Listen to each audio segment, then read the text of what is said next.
Antes de comenzar, me gustaría darle la palabra al presidente de la Fundación, el doctor Jaime Sepúlveda, que si me puede saludar, doctor, yo ahora no lo veo para...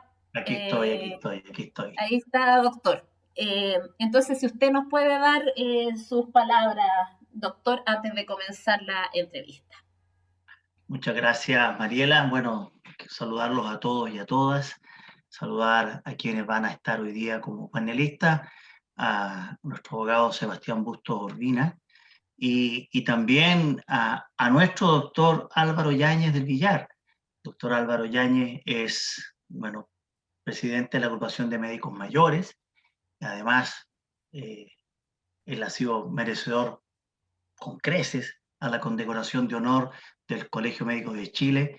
Fue un médico destacado en el control de la tuberculosis en nuestro país y en Latinoamérica, con su rol en la OPS, y además cuenta con una larga trayectoria en el ámbito del servicio público y en la formación de médicos y médicas en nuestro país.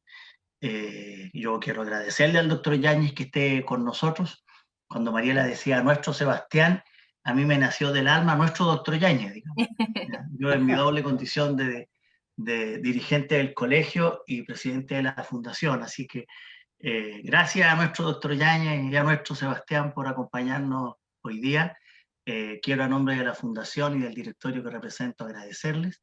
Estaba viendo el listado de los participantes, vi conectado al doctor Roberto Stay, consejero nacional y presidente de la Comisión Constituyente de nuestro colegio, así que también saludarlo, agradecerle que esté con nosotros conectado y agradecer, Mariela, a ustedes y a todo el equipo nuestro que permite que actividades como esta estén realizándose. Cuando yo veo 100 personas conectadas a las 7 de la tarde, un jueves previo a un fin de semana largo, quiere decir que efectivamente hay mucho interés, así que muchísimas gracias, éxito en esta actividad y reitero mi cariño y gratitud al doctor Yáñez por acompañarnos esta tarde en esta actividad. Así que bienvenidos y bienvenidas y que sea un éxito la actividad. Muchas gracias, doctor, también por darnos la acogida como dueño de casa de esta actividad. Como verán, ya tenemos a más de 100 personas, 101, sumamos ya. Y dado que es un tema que provoca tanto interés, de hecho recibimos más de 300 consultas, es que no les voy a quitar más tiempo y bueno, vamos a, como el doctor ya muy bien presentó a nuestro presidente de la agrupación de adultos mayores, quien fue condecorado por el Médicos honor mayores. de los médicos mayores, eh, que recibe la condecoración de honor de la Orden Médica Chilena del Colegio Médico, jubilado del Servicio Público del MinSal, a quien agradecemos que nos esté acompañando hoy día, y también al abogado de la Unidad de Defensa Laboral Médica, él es Sebastián Bustos, es licenciado en Ciencias Jurídicas y Sociales de la Pontificia Universidad Católica de Chile desde el 2012. El título de abogado lo recibió el 2014, cuenta con un diplomado en Derecho de Administración, Convención General de la Pontificia Universidad Católica de Chile también, y actualmente es profesor asistente del Departamento de Asistencia Legal de la Facultad de Derecho de esa misma casa de estudios. Muchas gracias a ambos expositores. Quería primero que todo confirmar si me escuchan y darles la bienvenida para la actividad. Te escuchamos muy Doctor bien, Mariela. Yáñez. Gracias, doctor. El doctor Yáñez, ¿cómo está? ¿Nos escucha bien? Muy bien, estamos a las órdenes para lo que ustedes dispongan. Y gracias por la invitación. Gracias, Jaime, por sus palabras tan elogiosas que no sé si son merecidas. Pero en fin, aquí estamos para tratar de dar la experiencia vivida de alguien que casi pertenece a la historia. Me titulé de médico en 1954 y quiero decirle que se vivió el ejercicio profesional en términos muy diferentes a los actuales.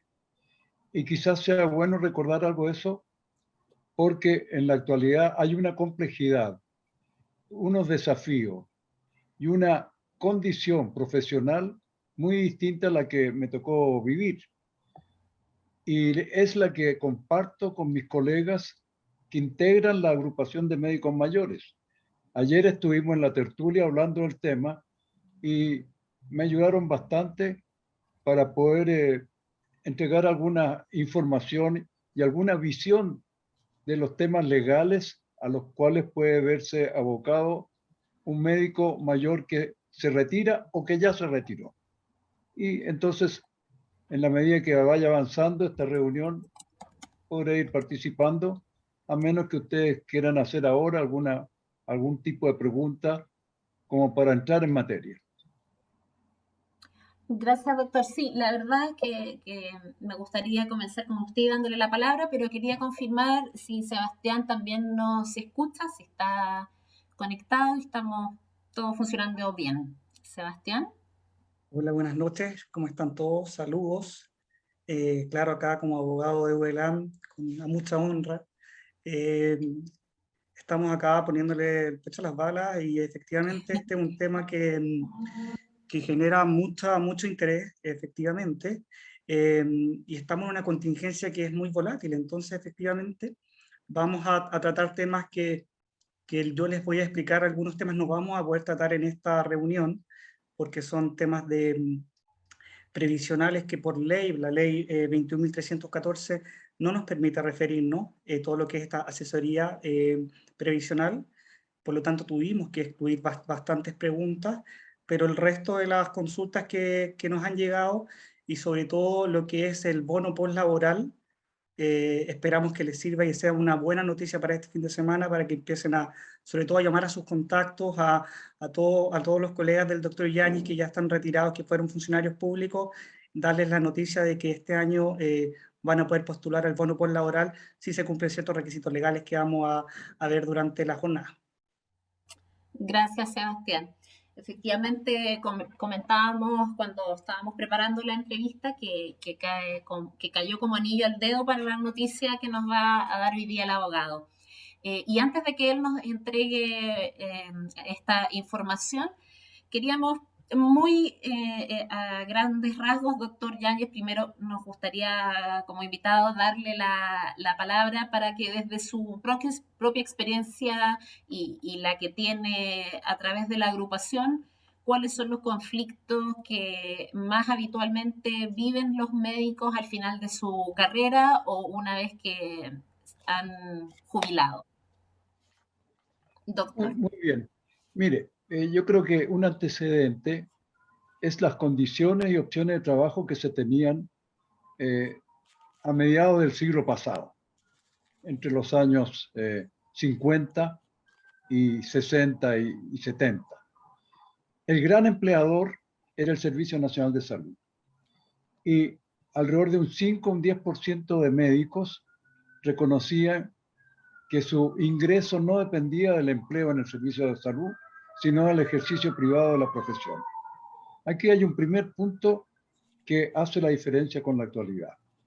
La proporción de médicos cuyo ingreso depende fundamentalmente del ejercicio privado de la profesión es mucho mayor en este momento.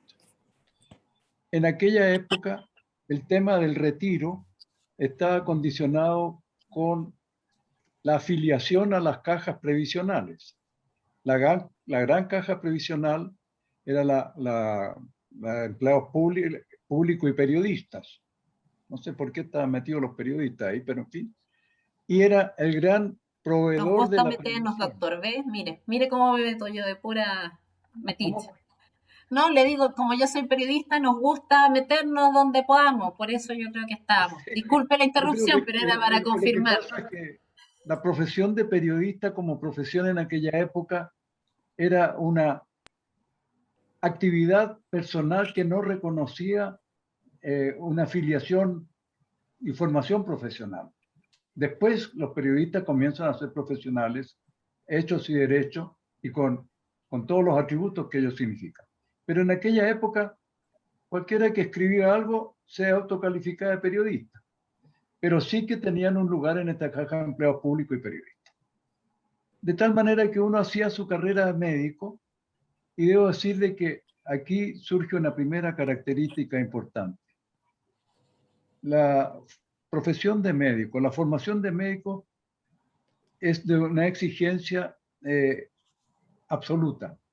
Uno entraba como un poco más que adolescente a primer año de medicina para encontrarse con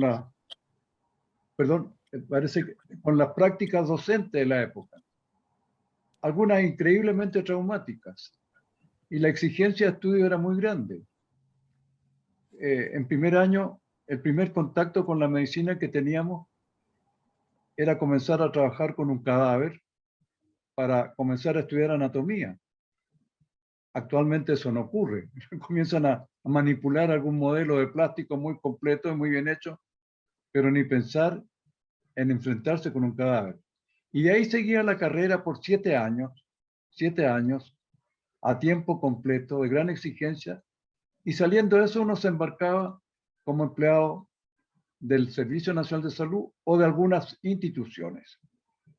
Grandes empleadores eran las Fuerzas Armadas, que tenían también una caja de previsión que aseguraba un retiro en los términos de personal de las Fuerzas Armadas, y algunas otras instituciones.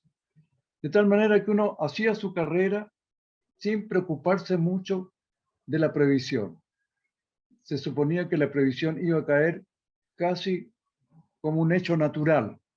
Terminaba uno su actividad profesional y podía retirarse. En general uno se retiraba con más de 30 años de servicio. En la práctica, con 40 años de servicio era lo habitual. Uno se titulaba alrededor de los 25 años y trabajaba hasta los 65, 70. Y se pasaba a retiro sin que hubiese mucha opción de definir los términos en que uno se retiraba. Era una cosa automática. Eso ha cambiado totalmente. Consulté con los colegas mayores que me acompañan en la directiva de la agrupación y realmente todos ellos, la mayor parte de ellos han entrado en el nuevo sistema de retiro, porque son gente más jóvenes, pues iba a decir más viejos, más jóvenes que yo. Y en general han podido tener retiros muy por debajo de lo que son sus necesidades. ¿Debido a qué? A que tuvieron un buen pasar durante la vida profesional y el retiro crea una primera preocupación. Si los ingresos de retirado van a permitir mantener el sistema de vida. Lo cual significa que entre los 65 y los 74 y quizás los 80 años de edad, muchos colegas que se han retirado, jubilado, siguen trabajando para redondear el presupuesto. Y esto lo hemos visto cómo ha sido terriblemente dañado por la pandemia que prácticamente ha liquidado muchas consultas particulares. Ahora, los mayores ya están fuera de ese problema. Se han retirado de la profesión y llevan su vida de mayores. Y me preguntaban ayer qué cosas debe pensar o debiera pensar el médico cuando piensa en retirarse. Lo primero que hay que plantear es que el envejecimiento, que no es una enfermedad, no sé por qué la Organización Mundial de la Salud descubrió que ser viejo es estar enfermo. Los viejos tienen mucha diabetes, mucha hipertensión, sufren neoplasia y lamentablemente a alguna gente joven también le pasa lo mismo. Y los jóvenes no es que la juventud sea una enfermedad. La vejez tampoco es una enfermedad, pero que tiene limitaciones progresivas. Y uno se da cuenta cómo la calidad de vida va cambiando. Entonces, el primer desafío al retirarse es aceptar este hecho. Y en segundo lugar, saber dos cosas. Que uno ha terminado una actividad de la cual la inmensa mayoría podemos sentirnos satisfechos de haberla realizado.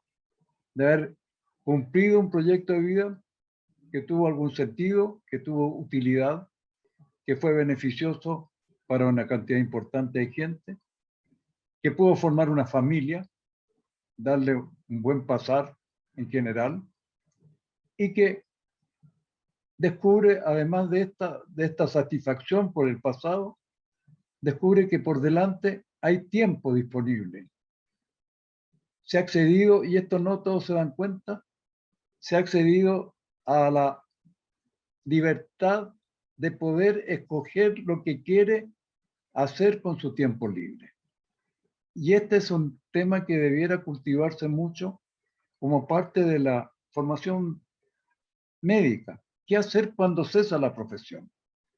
Bueno, y lo que estamos tratando de hacer, de dar a conocer, es que muchos colegas tienen la sabiduría de descubrir que llegó el tiempo de dedicarse a hacer cosas que le gustan mucho, a realizarse.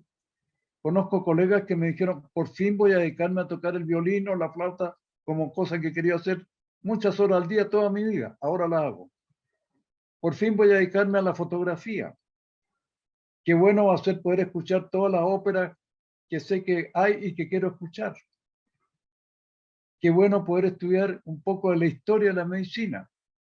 Y ayer un colega me dijo, ¿sabes lo que pasó cuando me retiré?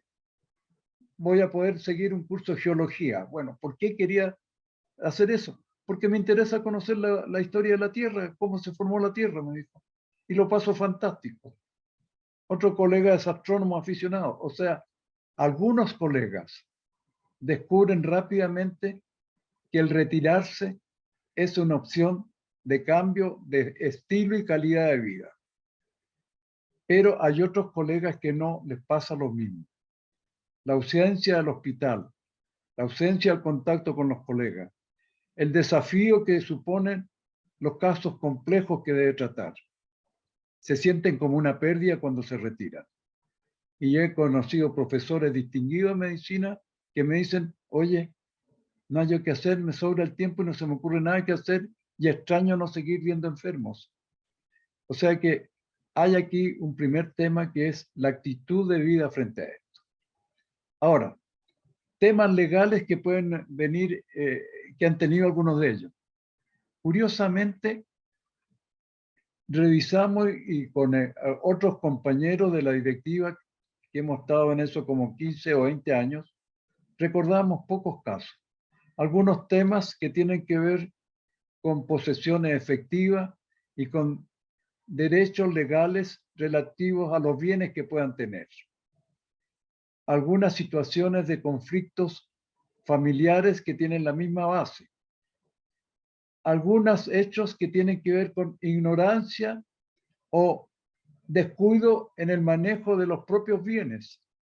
Hay gente que que ha juntado bienes y no los tiene ordenados. Y en el Departamento de Solidaridad Gremial, de repente nos encontramos con colegas que la asignación del fondo del mortuorio, sencillamente no lo actualizaron. Ellos son ya muy viejos y todavía lo tienen dedicado a sus padres que murieron hace décadas atrás. Y esto a veces crea problemas serios. O sea, de repente los colegas mayores tienen problemas por falta de información actualizada sobre situaciones legales que pueden presentarse y que no son frecuentes, pero que pueden presentarse.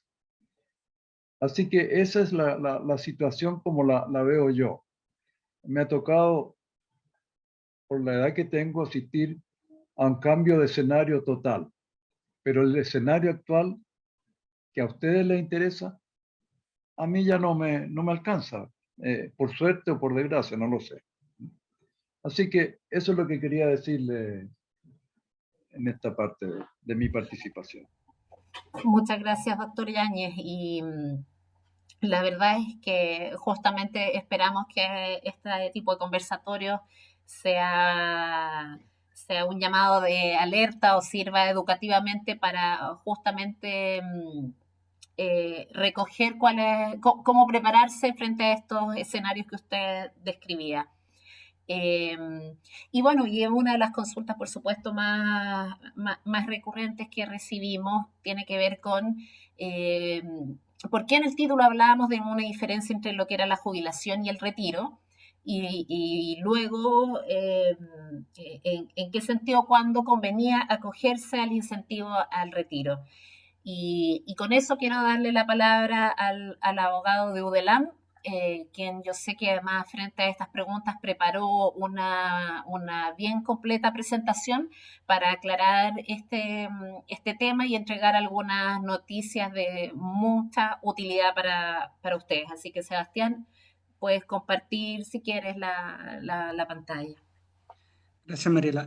Antes de que quede un tema en el tintero de lo del doctor Yáñez, lo importante es que hay muchos colegas del doctor Yáñez que no tienen conocimiento de que Falmet no es solamente Lex Artis, no es solamente un área penal. Falmet ha crecido y se han generado muchas unidades especializadas y tenemos abogados que ven todo esto de las posesiones efectivas. Entonces, la idea es que se acerquen a Falmet porque ustedes no están solos, ¿ya? Entonces, lo importante, y que esto va a visibilizar que Falmet no es solamente Lex Artis, hay muchas materias que son abarcadas por Falmet y que ustedes tienen derecho, ¿ya? Entonces, eso es importante como primer aspecto que hay que dejar claro y que no es solamente un área penal Falmet, ¿ya? Y respecto a lo que a mí me corresponde, efectivamente, ya como es las bajadas legales a todo este tema de lo que es la jubilación, es importante que tengamos presente primero que efectivamente estamos hablando de, estos son temas de seguridad social, ¿ya? ¿Y qué es la seguridad social? La seguridad social es un derecho, y el Estado chileno procura garantizar este acceso a la asistencia médica y proteger a las personas en caso de vejez, desempleo, enfermedad, invalidez, maternidad, accidente del trabajo, pérdida del jefe de hogar, pero cumpliendo ciertos requisitos, ¿ya? Entonces es importante que ustedes tengan presente que el sistema de pensiones en Chile está integrado por 3 pilares que funcionan en forma coordinada. Y este está, en primer lugar, el pilar contributivo obligatorio, está también el pilar voluntario y está el pilar solidario. A través de este pilar solidario que se introdujo en la reforma del año 2008, el Estado entrega una serie de beneficios dirigidos especialmente al sector 60% más vulnerable de la población, para efectos de brindar una protección a prevenir esta pobreza que se produce en la vejez, ¿ya? Entonces está la pensión básica solidaria, el aporte previsional solidario, y además existen otro tipo de pensiones. Está la pensión de invalidez, la pensión de sobrevivencia y la pensión de vejez, que es el beneficio que le da derecho a los afiliados a obtener una pensión desde que se cumplen la edad de jubilación, que es 60 años para las mujeres y 65 para los hombres. Todo esto se produce ¿cómo? Mediante un ahorro previsional. Este sueldo mensual imponible, lo que se hace es que cada uno, por ley, se retiene un 10% de sus remuneraciones en un fondo que se llama cuenta de capitalización individual. Esta cuenta, lo importante es que ustedes tengan presente, y sobre todo en este contexto de cambio de constitución, de nuevas reformas de pensiones, este fondo es personal de cada trabajador afiliado y no es de la AFP. Por lo tanto, este temor que se genera de que puedan expropiar su fondo, eso no es real, ¿ya?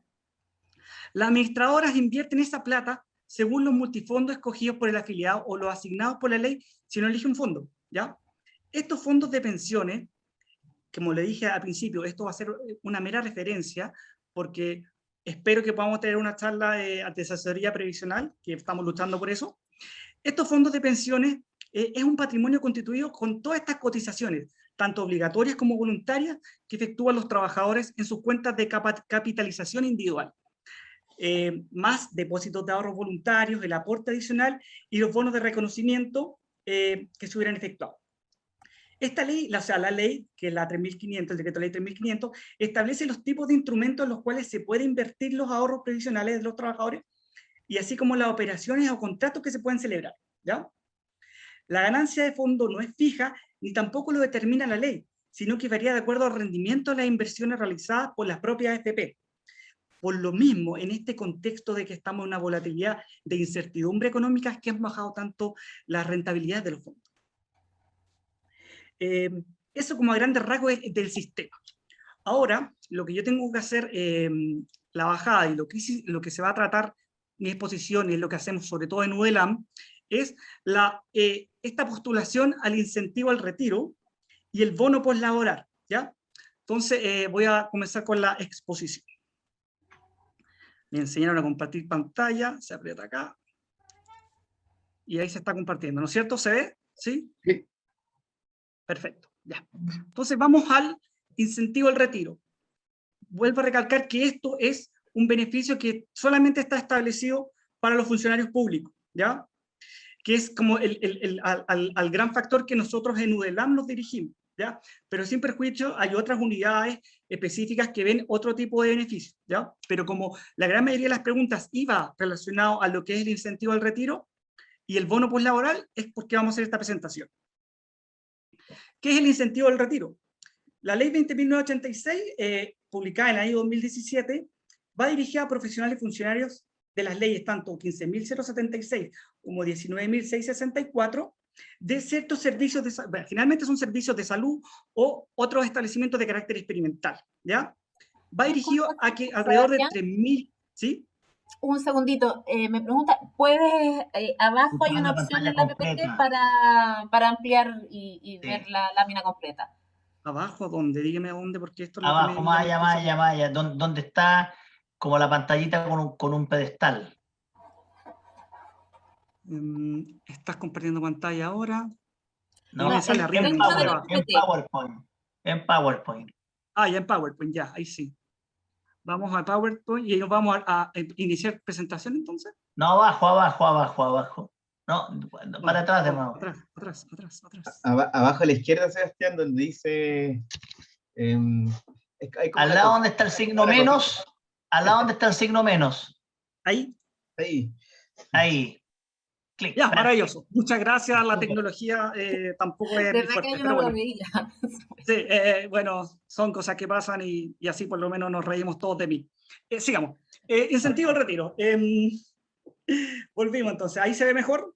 Sin perjuicio, Sí. esta presentación también va a quedar para que la puedan descargar los médicos, ¿ya? Entonces, yo tampoco la idea es hacer algo tan tedioso y lo importante es que poder abarcar la mayoría de las dudas. Entonces, primero, entonces, volver al sistema de que para quién va dirigido, funcionarios públicos que generalmente se desempeñan en establecimientos dependientes del Ministerio de Salud, ¿ya? Y esto se traduce en una bonificación de 11 meses de remuneraciones imponibles y además un bono adicional si el desempeño supera los 15 años de servicio. Estos beneficios tienen una vigencia acotada, es decir, desde que se promulgó la ley y hace un efecto desde el 2014 al 2024. Entonces había una de las preguntas que nos decía, oye, ¿hasta cuándo yo puedo postular al incentivo al retiro? Hasta el 2024. Además había otra pregunta que nos decía, ¿cuándo es bueno? O sea, ¿cuándo es bueno nosotros efectuar este beneficio del incentivo al retiro? Y ustedes al final van a entender de que la recomendación es este año. Y después les voy a explicar por qué. ¿Quiénes son los beneficiarios de la bonificación del retiro voluntario? Como les dije, personal afecto a la ley 15.076 y la 19.664. El resto, y ya como es mucho más específico, pero está en la presentación.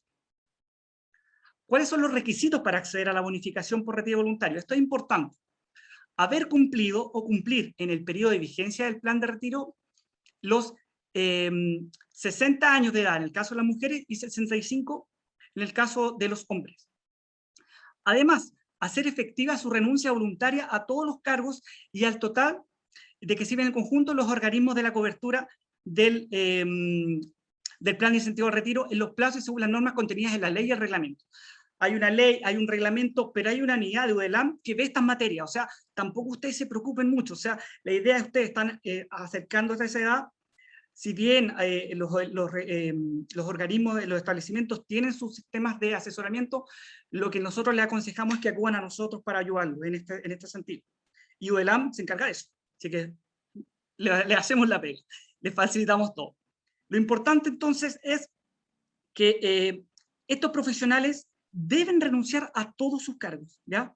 A diferencia de, por ejemplo, de la jubilación, que se pueden mantener trabajando como funcionarios honorarios, aquí deben dejar en sus funciones y a todos sus cargos, ¿ya? ¿Cuáles son los requisitos para acceder a la bonificación? Haber cumplido, bueno, como les dije, y haberse desempeñado a lo menos, haberse desempeñado a lo menos durante 11 años en forma continua o discontinua, contabilizados a la fecha de su postulación, o al cese de funciones según corresponda, en los cargos con jornada de la ley 19.664 a la 15.076, y para estos efectos se considera todo el año la fracción igual o superior a 6 meses. O sea, si los últimos años ustedes no alcanzan a completar el año, pero sí llevan, no sé, 7 meses, se considera para este cómputo de los 11 años. ¿Cuál es el monto de la bonificación por retiro voluntario? Equivale a 11 meses de remuneración imponible. Esta remuneración, que servirá de base para el cálculo para la bonificación por el retiro voluntario, será la que resulte del promedio de remuneraciones mensuales imponibles que le haya correspondido al profesional funcionario, considerando el total de horas servidas. Eso es importante, o sea, siempre se considera el total de horas servidas, y además también para el bono adicional, ¿ya? Se hace distinción entre las 11, las 22, las 33 y las 43 horas, y después el que tiene más de 43, es decir, 44 más, tiene un monto adicional de bonificación. Aquellos profesionales funcionarios que se hayan desempeñado a lo menos durante 15 años tendrán derecho a una bonificación adicional, que dependerá de la suma total de las horas semanales que desempeñan en la fecha de postulación. Como les expliqué, para quienes estén entre 11 horas, o sea, 11 horas, esta bonificación es de 300 UF. Para quienes se desempeñen más de 11 horas y hasta 22, son 400 UF adicionales. Para quienes se desempeñen más de 22 y hasta 43, son 500 UF, y para quienes se desempeñen más de 43 horas, serán 650. El procedimiento y los cupos para estos beneficios siempre se realiza generalmente por el hecho de la postulación. Se tiene que efectuar la postulación al servicio. Y esta se tiene que efectuar en ciertas fechas, y esto es importante que ustedes lo tengan presente. O sea, las fechas para presentar esta postulación van desde el primer día hábil del mes de agosto y el último día hábil del mes de septiembre. Por eso es importante que esta charla se realice ahora, porque esta es la fecha. Ustedes ya tienen que empezar a preparar todos sus elementos, porque ya desde agosto hasta septiembre ustedes pueden efectuar esta postulación. Los beneficiarios podrán participar, y esto es algo que nos ha pasado en UELAM, y llegan los médicos a preguntarnos: ¿qué pasa si yo ya tengo 69 o tengo 70? ¿Puedo postular al bono de incentivo al retiro? Y la ley es clara. Dice: los beneficiarios podrán participar en cualquiera de los procesos, es decir, es voluntaria, pero hay un periodo en cual es obligatorio.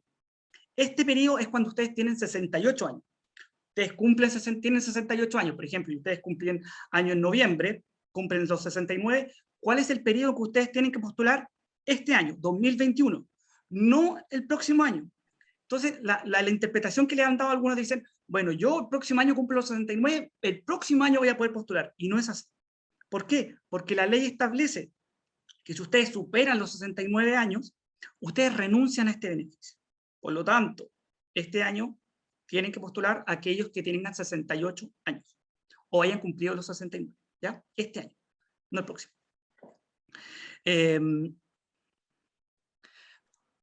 ¿Cuál es el procedimiento de los cupos para acceder? Bueno, la Subsecretaría de Redes Asistenciales, mediante una resolución, determina una nómina, que todos los establecimientos de salud generan una nómina de quienes van a postular, y es la Subsecretaría de Redes Asistenciales quien hace este listado y hace un ranking.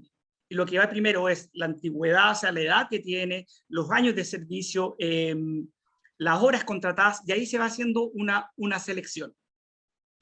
Dentro de los 5 días hábiles siguientes a la fecha de la dictación de resolución, de cual ellos ya le conceden, dicen: ya, esta es la nómina de las personas que accedieron a este incentivo al retiro, los postulantes, a través de los medios o instrumentos que se les señala esta notificación, tienen que efectuar después una serie de gestiones.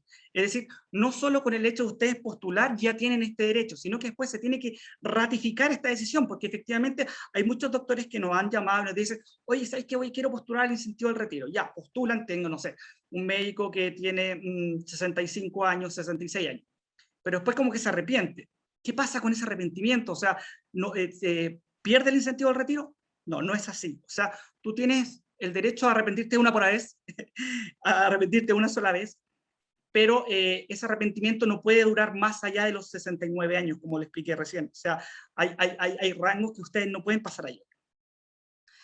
Entonces, esto llamamos lo de los procedimientos. Entonces, el profesional que habiendo sido seleccionado desista del cupo, puede volver a postular por una sola vez hasta el proceso en que cumpla los 69 años de edad. Como les dije, tengo 68, cumplo 69 en este proceso, no puedo postular el próximo. Eso es importante. ¿Qué pasa si no se postula? La misma ley establece que se presume que renuncian, ¿ya? Por lo tanto, pasa el tiempo y muchas veces nos ha tocado el caso de que, oye, a mí no me llegó ningún tipo de notificación, el establecimiento no me dijo que yo perdía este derecho, entonces, bueno, si usted está en periodo del incentivo de retiro, acérquese a nosotros para asesorarlo, pero efectivamente, si ustedes pasan el año, ya tienen 70, no van a poder postular este incentivo de retiro. ¿Cómo se pagan? Bueno, el pago de los beneficios se efectúa por parte de la institución en la que se hayan desempeñado el profesional funcionario dentro de los 30 días siguientes a la tramitación del acto administrativo.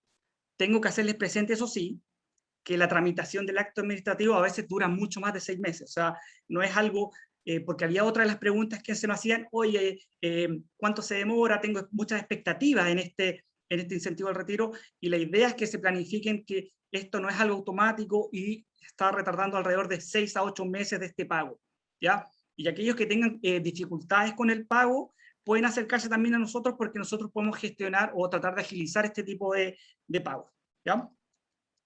Estas bonificaciones no serán imponibles ni constituirán renta en ningún efecto legal y no están afectadas a descuento alguno. Eso es importante porque también lo preguntan.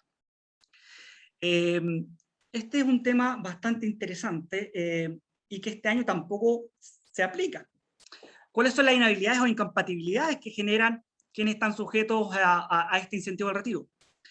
La ley establece que quienes se acogen a este beneficio, como les expliqué, se tienen que renunciar a todos sus cargos y no podrán ser contratados por 5 años. Se genera la misma inhabilidad que, por ejemplo, la institución, o sea, no pueden ser contratados ni siquiera honorarios para poder desempeñarse en el servicio público, salvo que los profesionales funcionarios reciban estas, reintegren estos montos o que por el hecho de sean contratados por la Subsecretaría de Redes Asistenciales con los siguientes criterios, y esto es importante: criterio sanitario, incluyendo situaciones de emergencia sanitaria.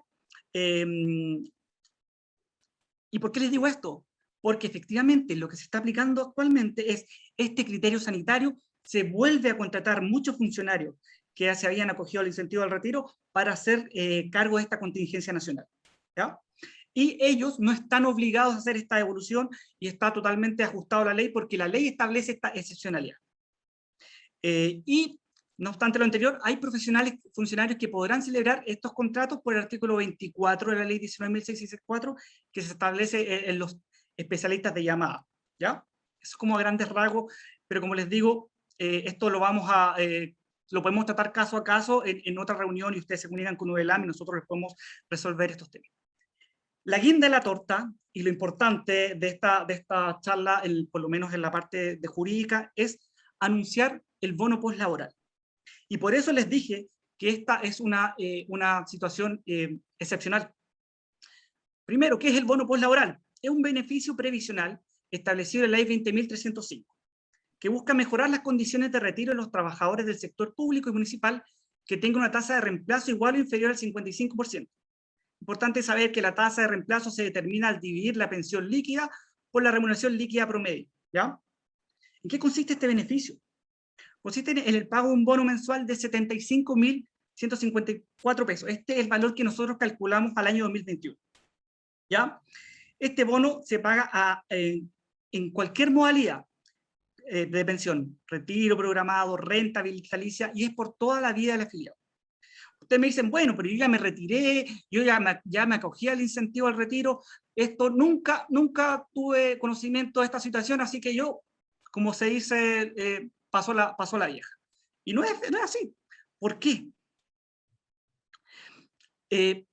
Existe la ley 21.306. ¿Y qué tiene de especial esta ley? Aparte de que es un mamatreco de muchas hojas y que hablan de infinidad de temas, o sea, uno como abogado le cuesta decir, oye, veamos esta ley que habla del... No, y no es así, o sea, imagínate, está en el artículo 80, tenéis que leerte 80 artículos que son de materias totalmente inconexas, y por eso también es tan complicado llegar a esto, y por eso en los medios no se ha ido comunicado. ¿Por qué? Porque este artículo 80 establece en forma excepcional que el plazo de postulación que está establecido en la ley 20.305, que es cuando usted, mujer, cumple 60 años, tiene 12 meses para poder postular este incentivo, o aquel hombre que tiene 65 años tiene 12 meses para postular este incentivo, este plazo se elimina durante el 2021. Y eso es lo gravitante. Entonces dicen, oye, pero, y les decimos nosotros como Contraloría, ha dicho, muchos médicos que nos habían consultado, oye, ¿por qué yo no accedí a este bono postlaboral? Porque está establecido en tanto la ley 20.986 como en la 20.305 plazos específicos, ¿ya? Y esos plazos quedaron sin efecto gracias a esta ley 21.306, que es excepcional, sobre todo por estas materias de pandemia, ¿ya? Entonces, volvamos. ¿Quiénes pueden optar al bono postlaboral? Pueden optar al bono postlaboral las personas afiliadas al sistema de FP que cumplan con siguientes características. Primero, ser funcionario de alguna de las instituciones del sector público o municipal al momento de postular, ¿ya? Estos son los requisitos que están establecidos en la ley. Después les voy a explicar por qué los exfuncionarios sí pueden postular. B, haber sido funcionario del sector público o municipal antes del 1 de mayo de 1981. Eso es súper importante, ¿ya? Por ejemplo, el doctor Yáñez puede. Tener al menos una imposición en el sistema previsional antiguo. Y C, tener más de 20 años de servicio continuos o discontinuos. ¿Cuáles son los requisitos que debe cumplir la persona para obtener el bono postlaboral? Entonces, para tener derecho a obtener este bono postlaboral, se requieren los requisitos de A que ya le había comentado. 60 años en el caso de las mujeres, 65 en el caso de los hombres. Tener una tasa de reemplazo estimada igual o inferior al 55%. Tercero, acceder a una pensión igual o inferior a 1.200.000 pesos al año 2021. Estos cálculos los hicimos nosotros a valor 2021. Y cesar o hayan cesado en sus cargos por supresión del empleo, renuncia o necesidades de la empresa, obtener pensión dentro de los 12 meses siguientes a la edad establecida la letra A, que es la que establece los plazos que ya les expliqué. Entonces, esta ley, la 21.306, elimina esos plazos. Y los elimina solo por el año 2021. Entonces, ¿cuándo tienen que postular? Llamen a todos sus colegas mayores que se hayan retirado, porque este año tienen que efectuar esta tramitación. ¿Cómo lo vamos a hacer? En conjunto con el Colegio Médico, efectuamos una redacción de 3 cartas, ¿ya? Que han sido enviadas a cada uno de los regionales respectivos. Estas cartas distinguen en el tipo de condiciones que ustedes pueden tener. Uno, aquellos que ya son exfuncionarios o exfuncionarias, que cumplen con todos estos requisitos, pero que no postularon o que postularon en su oportunidad y no lo obtuvieron. Los que son actualmente funcionarios y que se quieren acoger al incentivo del retiro y además al bono postlaboral. Y el tercer caso es aquellos que legítimamente determinaron que no se quisieron acoger al bono postlaboral, o sea, al bono de incentivo del retiro, se excedieron ya de los 70 años para poder postular, pero de todas formas quieren jubilarse este año, el próximo. O sea, este año. O sea, la idea tiene que ser este año, acuérdense. Entonces, aquellos que se quieran jubilar este año, ya renunciando al incentivo del retiro porque no le corresponde, sí podrían obtener también conjuntamente el bono postlaboral junto con su pensión de jubilación. ¿Ya? Esos grandes rasgos, esa es una noticia, es la bomba que tenemos en el Colegio Médico y es una muy buena noticia. Así que para efectos prácticos, si bien no vamos a poder referirnos a todo lo que es la asesoría previsional, sí podemos dejarlos contentos de que nosotros como FALME le estamos dando una buena opción si es que se cumple con todos los requisitos legales. Eso más que nada sería, Mariela, la presentación que yo efectué respecto al tema en específico. Muchas gracias, Sebastián. Y a propósito de tu presentación, por supuesto, llegaron algunas consultas en el chat y si puedes reafirmar la información. Por ejemplo, un doctor nos pregunta cuál es la situación de los médicos funcionarios del Servicio Médico Legal que dependen del Ministerio de Justicia. ¿Pueden acceder al bono? Sí, también pueden. Luego nos preguntan, doctor, cumple 69 años, ahora en unos días más, estamos que lo saludamos, doctor. 21 de julio va a cumplir 69. Dice, entonces, ¿no puede postular en agosto? Este año es el que tiene que postular, este es el año. No puede postular en agosto del próximo año. Por esta excepción, digamos. Él está justo en el perímetro que tiene que postular sí o sí porque es el último año que tiene que hacerlo. ¿Ya? Ya. Si él postula el próximo, ya está fuera de plazo. Ya. ¿El bono postlaboral es solo para los funcionarios públicos? ¿Se puede hacer si estoy jubilada y recontratada? Es solamente para los funcionarios que estuvieron contratados por la ley 15.076 o 19.664. ¿Ya? Pero por lo que tengo entendido, podemos ver su caso en específico. O sea, la idea es que se comunique con nosotros y nosotros podemos analizar el caso.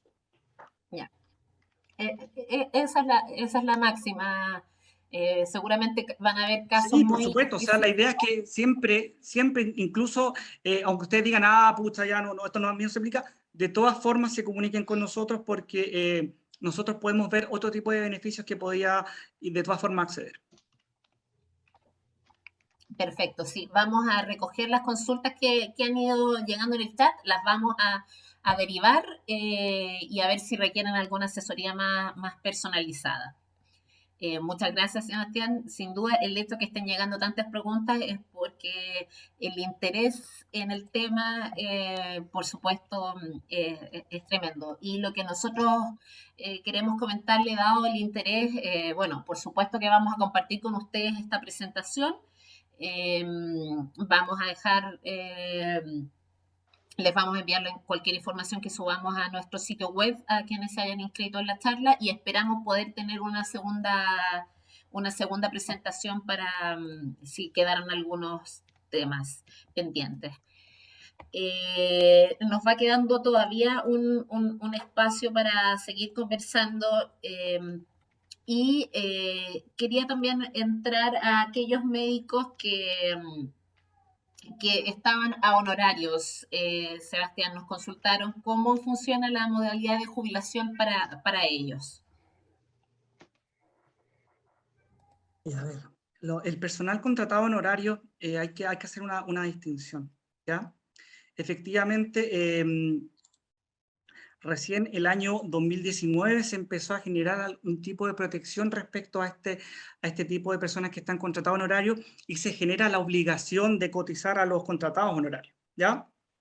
Esta obligación de los contratados a honorarios excluye a los que tienen más de 55 años, es decir, ahora ya no podrían no podrían acogerse a este nuevo sistema porque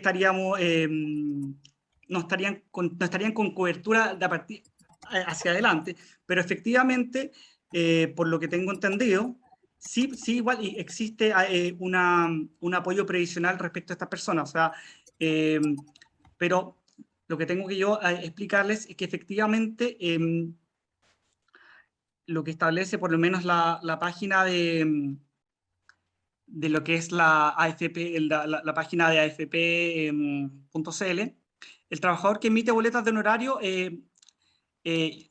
al regir la ley 20.894, son obligados a efectuar este tipo de descuento a estos funcionarios, ¿ya? A estos trabajadores, y este descuento que se efectúa va de la siguiente forma. Un 10% de ese descuento va a la cuenta de capitalización individual de la AFP, un 1,25% de promedio es lo que va a la comisión que le cobra la AFP por administrar ese fondo, 1,53% por el seguro de invalidez o sobrevivencia y un 7% va a la salud, más un 0,95% al seguro de la ley de accidentes del trabajo y enfermedades profesionales que efectivamente antes no estaban acogidos a ninguno de estos beneficios, ¿no? Pero como les expliqué, quienes están obligados a cotizar de esta forma, quienes están contratados en horario, son solamente todas las personas que hacen contrato honorario, que boletean, pero están excluidos los que son hombres mayores de 55 y las mujeres mayores de 50. También los que están afiliados a otros sistemas previsionales, como son la AFP, la Dirección de Previsión de Carabineros o las cajas de previsión de la Defensa Nacional, ¿ya?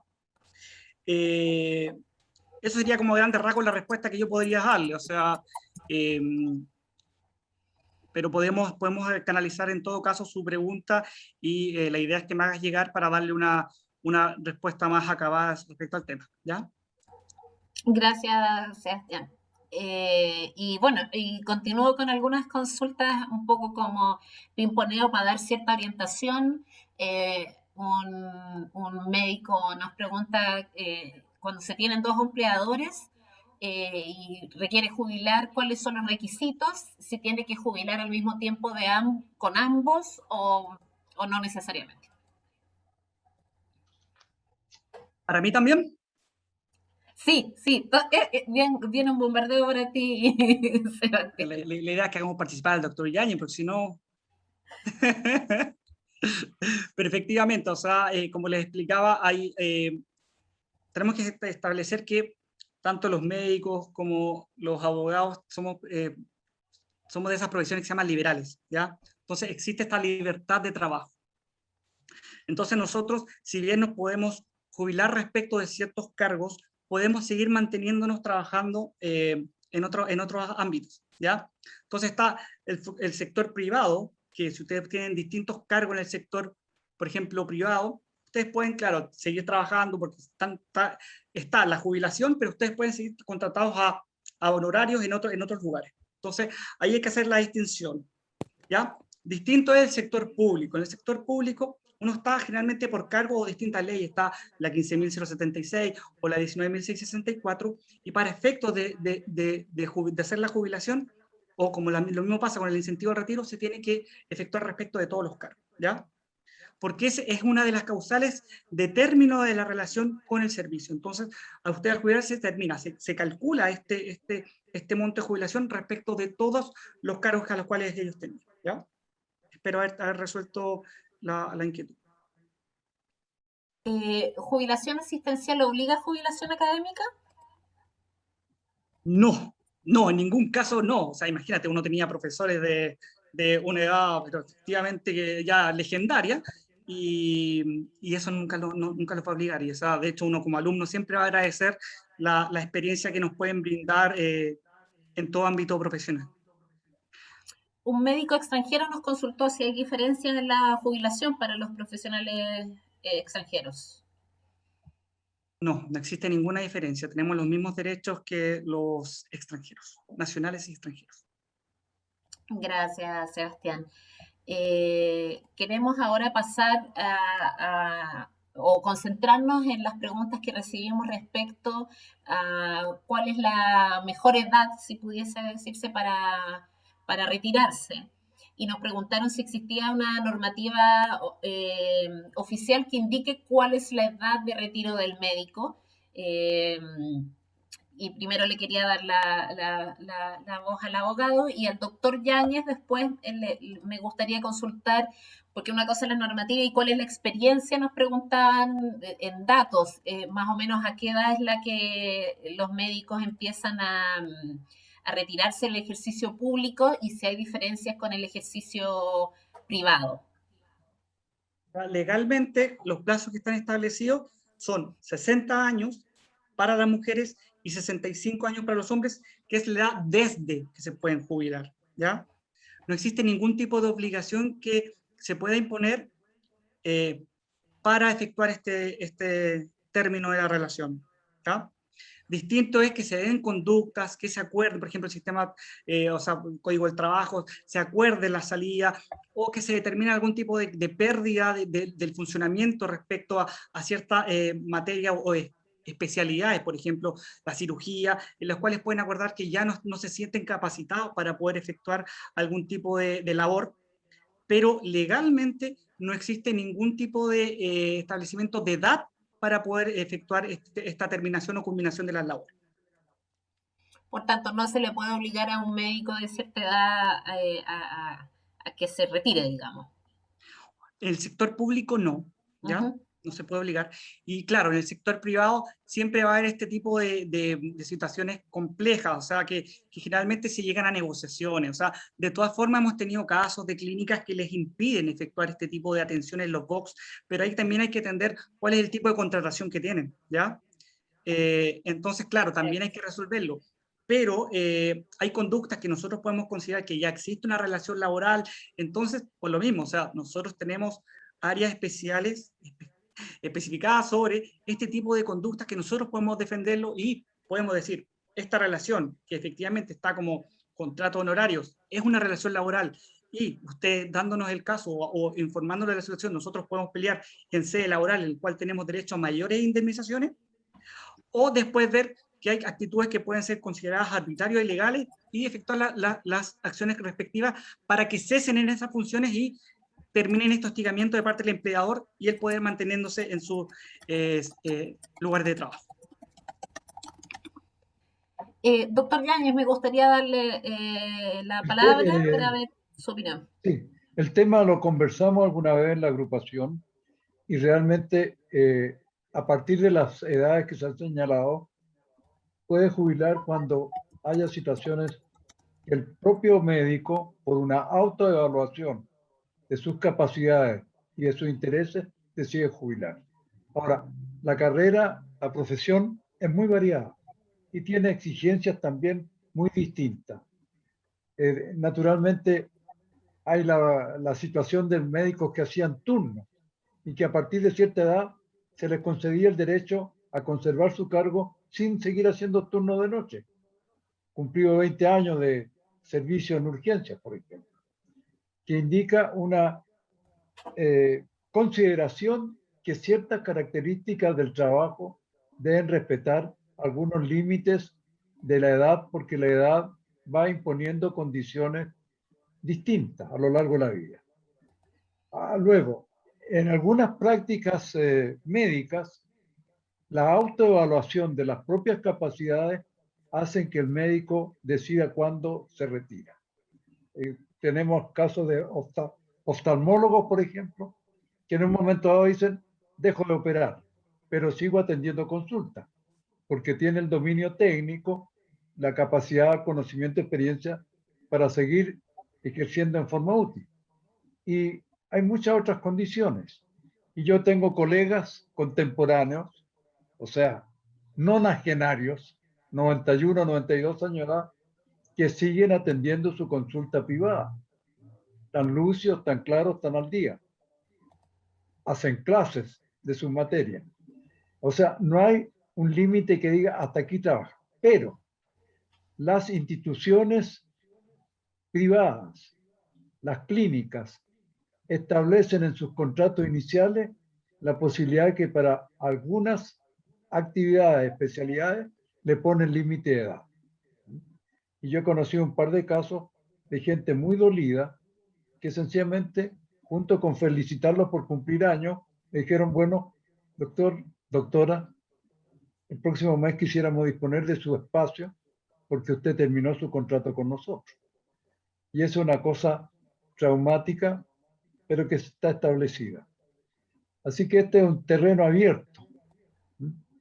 No hay obligación de jubilar, pero sí puede haber la imposición de no seguir trabajando en el ambiente que se ha contratado en esos términos.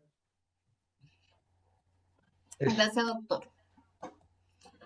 En ese sentido, entonces, solo reafirmar, Sebastián, una consulta que recibimos, bueno, más o menos ya la contestaste a grandes rasgos, solo reafirmar si existe entonces alguna regulación para prohibir la práctica profesional sobre los 65 o sobre los 70 en clínicas privadas.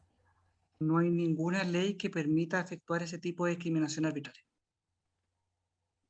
Perfecto.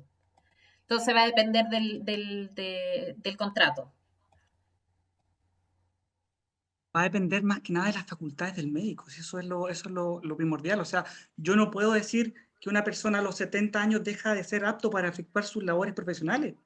O sea, efectivamente, o sea, yo tengo colegas de 40 años que están totalmente deteriorados en relación a otros colegas de 40 años. O sea, imagínate, tú no puedes establecer por edad, ya yo, hombre, 70 años, es muy distinta mi situación de salud, de capacidades, a otra persona de mi misma generación, 70 años, que puede tener, no sé, un sistema deteriorado, llámalo como sea. Entonces, tú no puedes establecer que una persona a los 70 años ya tiene que dejar de trabajar, ¿ya? Eso no se puede establecer porque tiene que ir caso a caso, se tiene que determinar.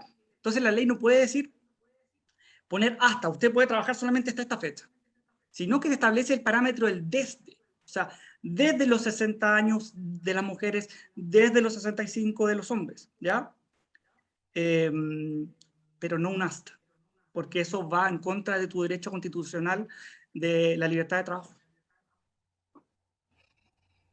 Y lo preguntaron al revés también, si es que le pueden obligar a jubilar después de la edad legal. O sea, es que, a ver, siempre la Es un jubilación es un proceso individual, o sea, y que nosotros llamamos a no tomarlo de forma apresurada, siempre consensuada, siempre asesorado con un asesor previsional, sobre todo, para ver cuál es la mejor forma de efectuar esta jubilación, ¿ya?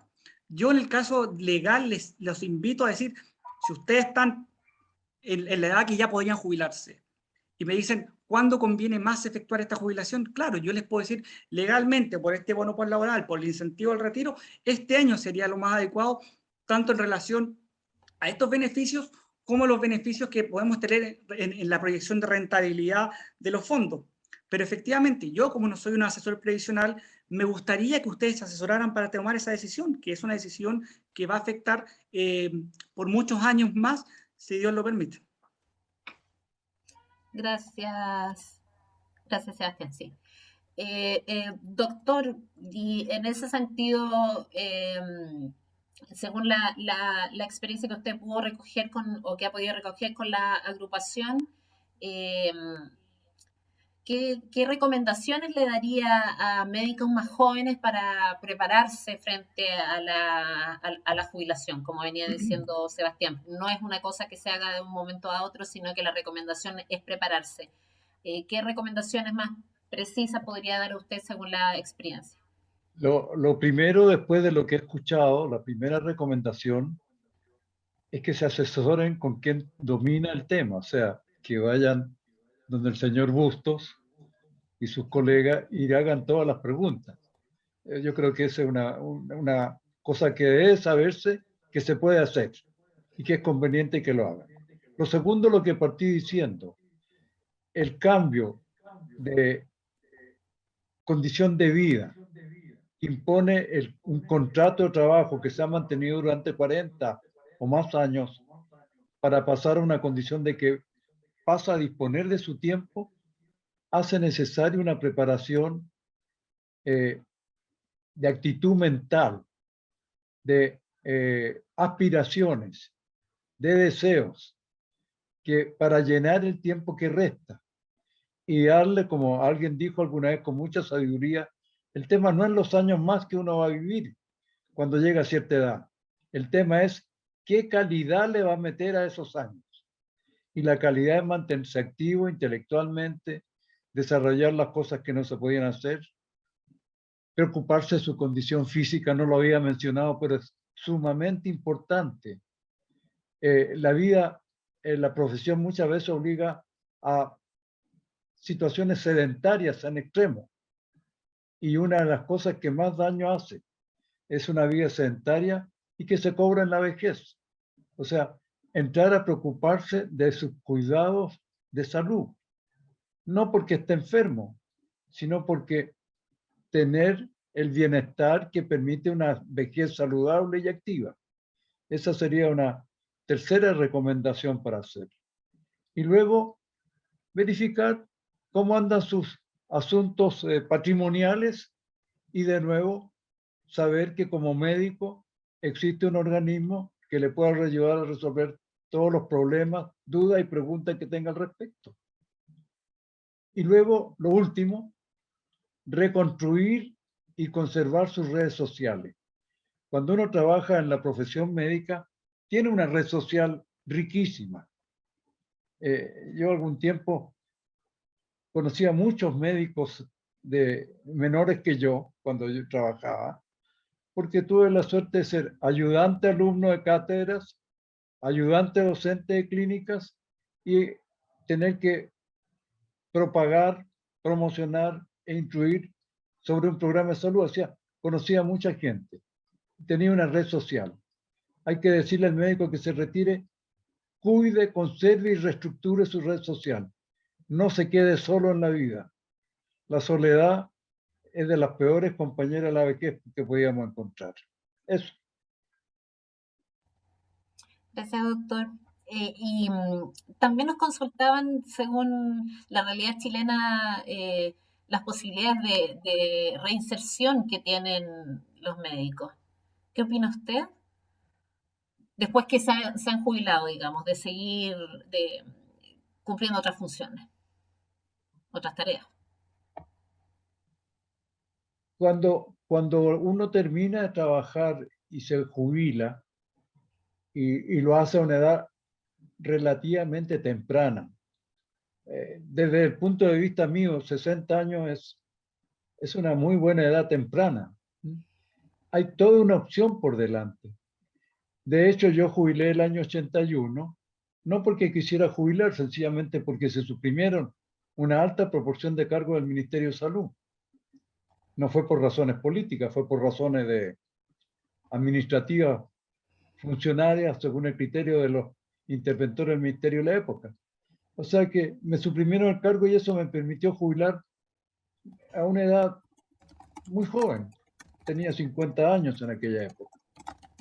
Pero podía jubilar, y bueno, y debía jubilar, no había opción. ¿Y qué hice? Bueno, seguía funcionando como médico. Y como tenía algunas posibilidades y alguna formación en salud pública por haber dirigido un programa nacional, se me ofreció trabajar en un organismo internacional. Y partí a trabajar. Y cuando volví a Chile, 15 años después o 14 años después, me pidieron que asesorara por honorarios al programa donde había trabajado antes, cosa que hice con mucho gusto, hasta que consideré que ya había un tiempo que había que quedarse tranquilo en la casa.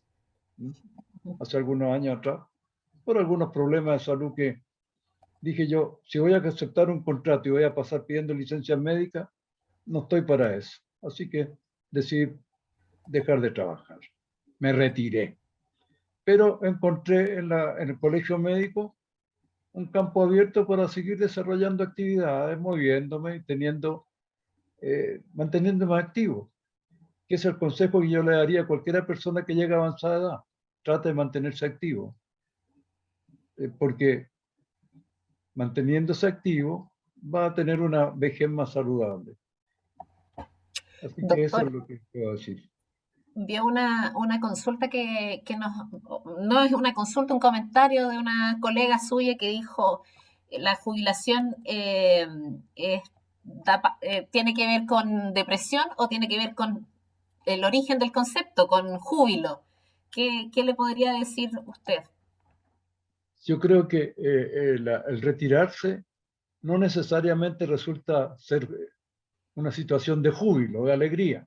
Hay problemas, pero es una opción y una oportunidad de darle contenido a la vida y tener una calidad de vida aceptable y satisfactoria. O sea, por ejemplo, reunir a los médicos. Nosotros teníamos unas sesiones que nos reuníamos a escuchar música, comentario de música. Era fantástico. Algo tan elemental como eso.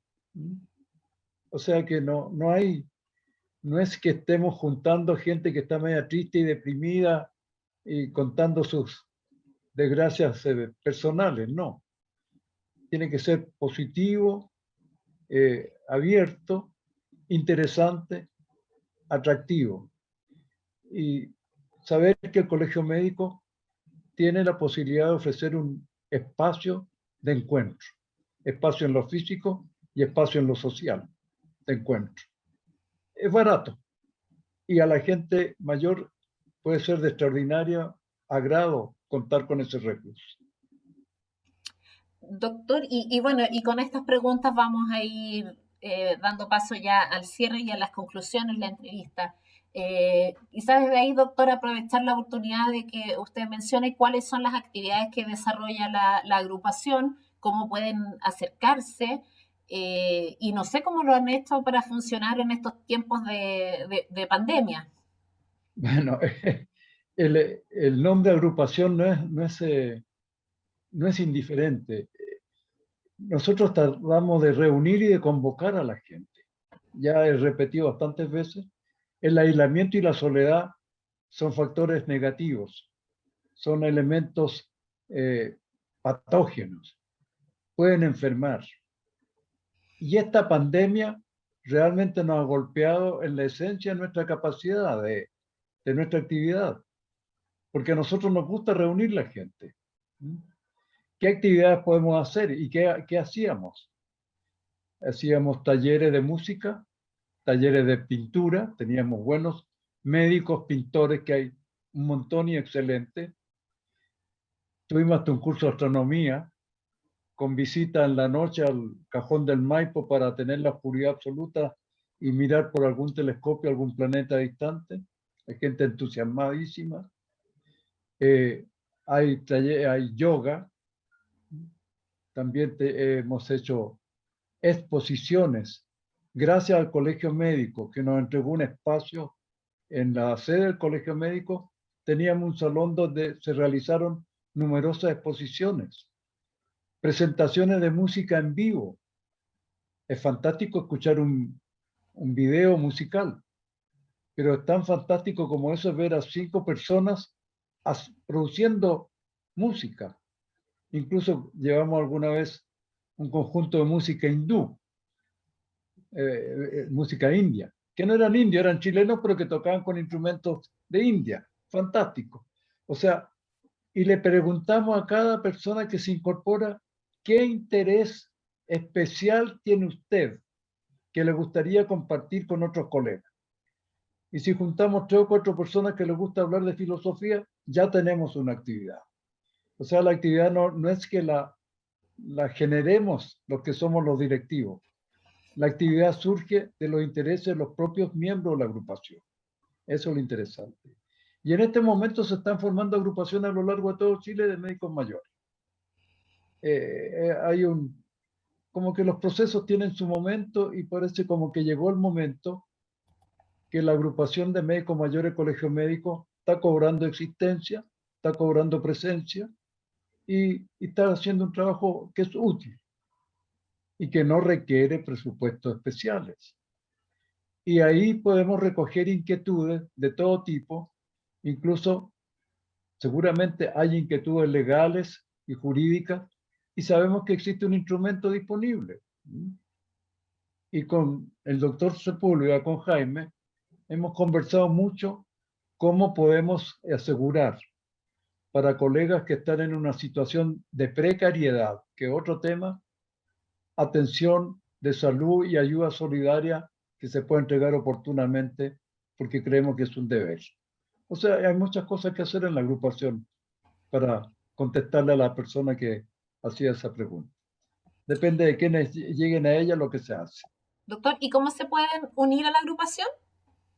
Simplemente aproximándose al colegio médico. En este momento con pandemia estamos mal, pero normalmente tenemos un espacio, tenemos un local, tenemos una secretaría, se llega, se llena un formulario y se es miembro de la agrupación y ahí se le informa todas las cosas que se hacen.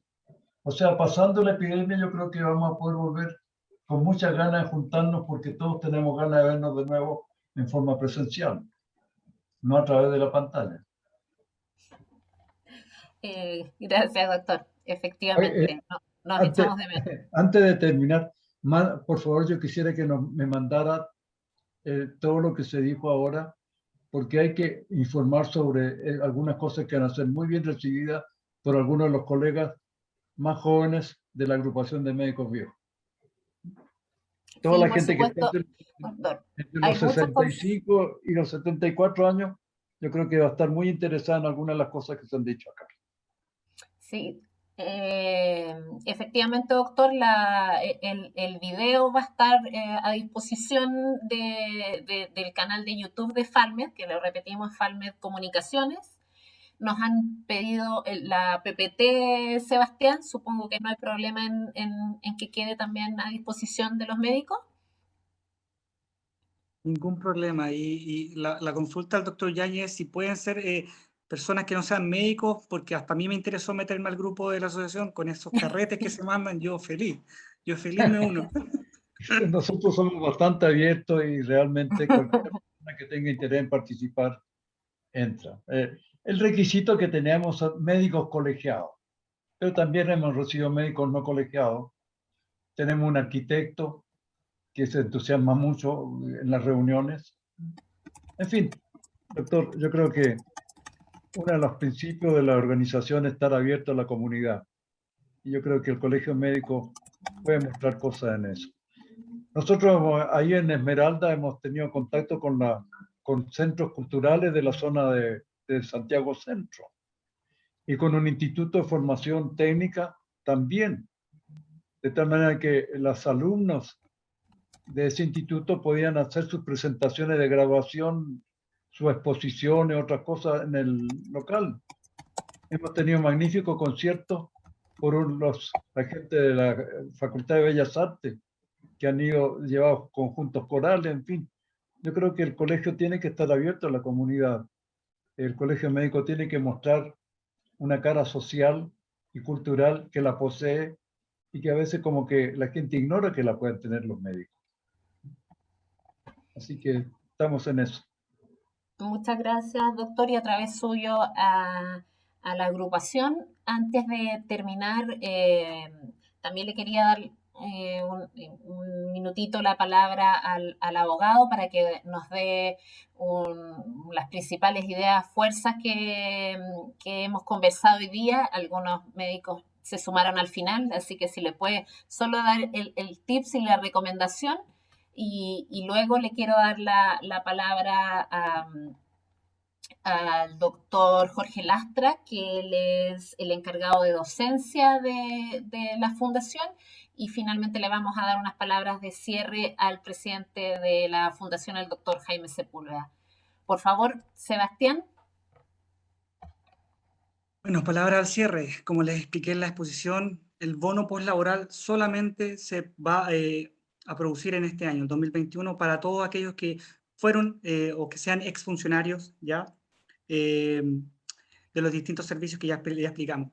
Por lo tanto, la única oportunidad en que pueden efectuar esta postulación es el año 2021. ¿Cómo se realiza esto? Hay cartas que están dirigidas a cada uno de los regionales a lo largo de todo el país. Ustedes deben comunicarse con el regional respectivo para efectos de que ustedes les envíen esta carta, ustedes la rellenan y se tiene que presentar a cada uno de los establecimientos de los cuales ustedes estuvieron dependientes, ¿ya? Eso es, o sea, la idea macro es bono por laboral solamente para los exfuncionarios es en este año, de forma excepcional. Y eso es muy importante que lo puedan transmitir a sus colegas o a las personas que ustedes puedan tener algún tipo de contacto para efectos de poder generar la mayor cobertura posible, ya que es una situación excepcional y que les va a mejorar de todas formas, ya que son 75.000 pesos que les pueden beneficiar para el resto de su vida. Perfecto, Sebastián. La página de UDELAM está dentro de Falmed. No sé si existe algún correo genérico, Sebastián, de UDELAM, o algún formulario, algo, si tienen alguna consulta. O sea, no, llamar por la vía general al turno y ahí nos van a hacer la derivación a UDELAM. Perfecto, perfecto. Muchas gracias, Sebastián. Y antes de darle la palabra al doctor Lastra, recordarles, efectivamente es de nuestro interés recoger estas consultas y hacerlas llegar y abordarlas en otra actividad. Así que acompáñenos unos minutos más porque les vamos a dar la palabra ahora al doctor Lastra y al doctor Sepúlveda. Hola, muy buenas tardes a todas y a todos.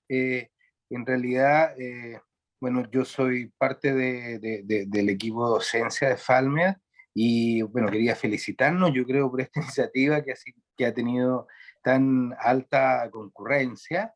Y en virtud de eso queremos hacer un compromiso hoy día de retomar este tema. Creo que quedaron muchas cosas pendientes y comprometemos además estudiar alguna posibilidad de dar algunas respuestas a temas que en particular tienen que ver con las interrogantes que han sido planteadas. Entonces, comprometemos en un plazo que tenemos que ver de acuerdo a la agenda, porque tenemos compromisos con otros temas, pero lo que sí o sí es que prontamente vamos a volver a citarlos para sistematizar todas estas preguntas que ustedes nos han hecho y buscarle alguna respuesta de manera ordenada para volver a encontrarnos. Y recoger la invitación del doctor Yáñez en términos de empezar a acercarse a esta agrupación de médicos mayores que, por cierto, tiene que ver con el grupo específico que forma parte de él, pero que también yo creo que forma parte de un patrimonio de nuestro colegio, y porque efectivamente en estos tiempos donde se debate cómo construir nuevas posibilidades, creo que es indiscutible escuchar y participar y convocar también a los colegas que tienen tanto que compartir todavía con nosotros, así que es una invitación también a ser parte de este patrimonio que es la agrupación de médicos mayores. Así que compromiso de parte del área de docencia y de todo el equipo educativo de Falmer de volver a encontrarnos con estos temas. Gracias, Mariela. Gracias, Jorge. Doctor Sepúlveda.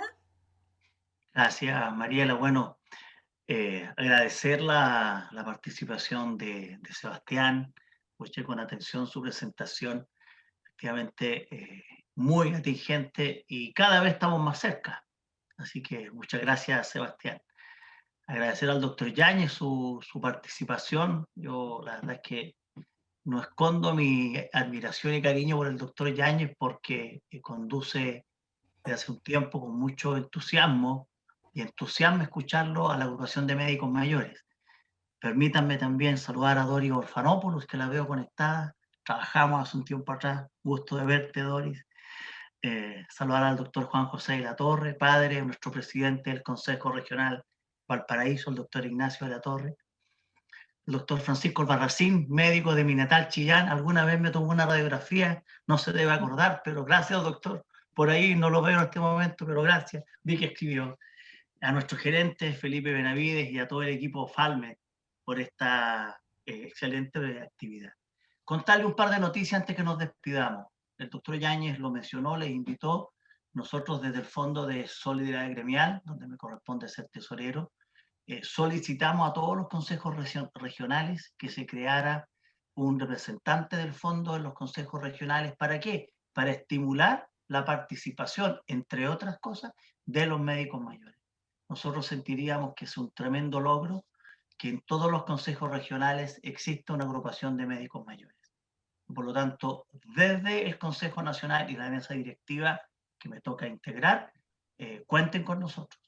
Contarles además que hemos desarrollado un seguro complementario de salud que hemos presentado. Si ustedes se meten a la página web colegiomédico.cl, lo primero que aparece es acceder y que este seguro contempla por 092 UF que uno puede acceder a un seguro y es único para nosotros como médicos colegiados, que se puede inscribir hasta los 90 años y que además, si el seguro nos va bien y tiene una cosa que se llama devolución por experiencia favorable, todos los recursos que nos regresen, si es que nos va bien, van a ser utilizados en beneficios exclusivos para los médicos mayores.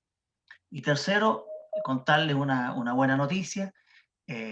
Nosotros como Falmet, como Fundación de Asistencia Legal, interpusimos 3 recursos de protección en contra de ISAPRE Nueva Más Vida por la vulneración que la ISAPRE ha querido hacer desde que asumió estos planes para eliminar el plan médico socio de los que alguna vez tuvimos en Más Vida. Nosotros como Falmet, con nuestro equipo jurídico, interpusimos 3 recursos por 10.005 médicos. Bueno, quiero contarles que la Corte Suprema ha sancionado, dándonos la razón y acogiendo y ratificando los recursos de protección, es decir, la protección de los planes médicos. Yo quiero resaltar esto y aprovechar de contárselo, porque la gran mayoría de los que alguna vez suscribimos estos planes médicos socios al ISAPRE Más Vida, lo hicimos con la única razón de tener un plan de salud bueno para cuando estuviéramos más jubilados o con más años. Y la verdad es que ISAPRE Más Vida lo que ha hecho es hacernos perder nuestra tranquilidad, pero Falmer y nuestro equipo de jurídico, a quienes vuelvo a felicitar, a los aquí presentes, nos permite 4 años después de que ISAPRE Nueva Más Vida ha intentado quitarnos estos planes, que sigan vigentes, y obliga al ISAPRE a que negocie con nosotros. Así que gracias por esta actividad, mis felicitaciones a todos quienes estuvieron presentes en la convocatoria, mi agradecimiento a Sebastián, al doctor Yain y a ustedes por acompañarnos, y nos estaremos viendo, si Dios quiere, muy pronto. Muchísimas gracias y que descansen, que tengan un buen fin de semana. Y a inscribirse en la agrupación de médicos mayores. Los invitamos a que se inscriban. Si tienen dudas, llamen a sus secretarias de los consejos regionales. Si no la han creado, ustedes pueden ser el inicio de la agrupación y van a contar con nosotros. Perfecto, muchas gracias, doctor, por tan buenas noticias. Cerramos entonces con contentos y esperando encontrarnos unos 15 días más para ver si podemos abordar este tema en profundidad u otros. Tenemos que ver nuestros compromisos, pero ya como dijo el doctor Lastra, tenemos la palabra con ustedes de que vamos a recoger sus consultas y ver cómo podemos canalizarlas para recibir algún tipo de asesoría para poder orientarlos mejor con varias consultas que tenían que ver con asesorías previsionales propiamente tal. Así que muchas gracias, agradecer también al área jurídica, específicamente a la Unidad de Defensa Laboral, la información, la PPT, y que les vamos a estar compartiendo. Y por supuesto a todos ustedes que por favor compartan esta información. Nuestro interés es que llegue a la mayor cantidad de médicos y médicas, porque es una noticia que hay que aprovechar este año. Me refiero al bono que nos explicó el abogado. Así que, por favor, inviten a los demás. Muchas gracias, doctor Yáñez, por habernos acompañado 1 hora y media de un día jueves antes de un feriado, y a todos quienes asistieron. Esperamos vernos prontamente y recuerden que esta información va a estar disponible en nuestro sitio web, nuestro canal de YouTube, y pueden seguirnos también en Twitter. Muchas gracias. Nos vemos pronto.